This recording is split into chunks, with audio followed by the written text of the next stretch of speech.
Et écrire, j'ai trouvé plein d'excuses pour repousser.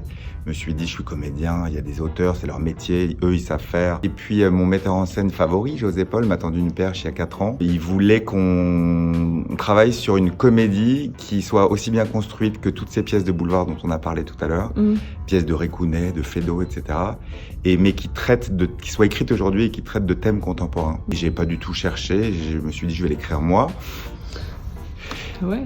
Et puis comme ça, on verra ce qui se passe. Et je lui ai apporté. Et donc ça, c'était la précédente pièce. Ça, c'était la précédente pièce qui s'appelait J'ai envie de toi. J'ai envie de toi, ouais, c'est ça.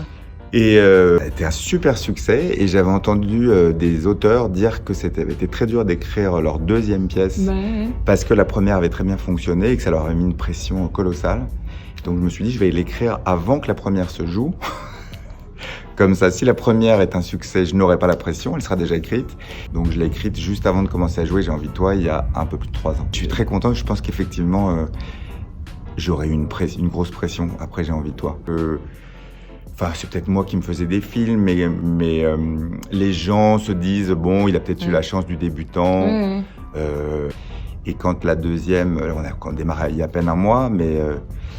voilà, ça démarre super bien et la pression commence à descendre un peu. Ouais. Et est-ce que tu as écrit la troisième avant de jouer? Bien sûr. C'est vrai, tu gardes le même processus?